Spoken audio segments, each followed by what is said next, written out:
Scott, I'm going to try this one more time where the lighting's a little better. So this is an image taken by the Argus Courier. This is a big fire we were on September 25th, 2002.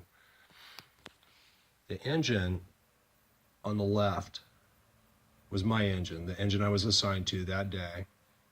And the big stream of water that you see going onto the fire is from a 2-inch smooth bore nozzle from the master stream on top of the engine. That nozzle puts out 1,000 gallons of water per minute. So 4 tons of water per minute. And we were operating down in between what you see is on fire and what is not on fire, trying to keep the buildings that were more in a state of completion from catching fire.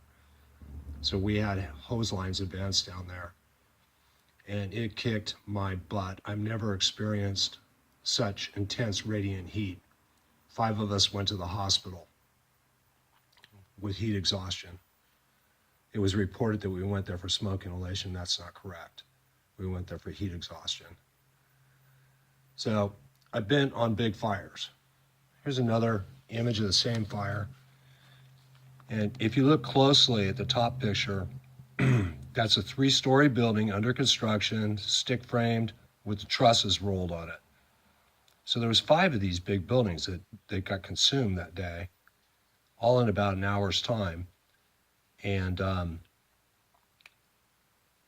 the flame lengths were unbelievable. So you can see if that's a 3-story building plus the level of the trusses, the flame lengths were over 100 feet in the air. And you cannot imagine what kind of radiant heat that puts out.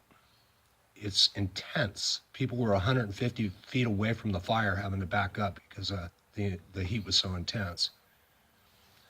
Right, here's what it looked like after about an hour. Again, that's my engine there. And we had already gone to the hospital. We had our butts kicked.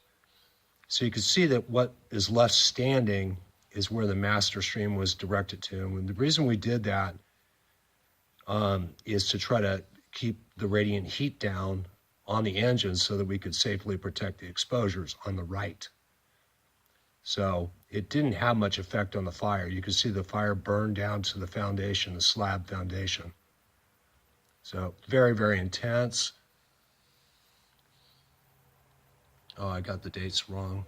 So this was Tuesday, September 24th. And the other article over here was the 25th. I think the Argus at that time was only printing once or twice a week. So that's why there's a date disparity on that.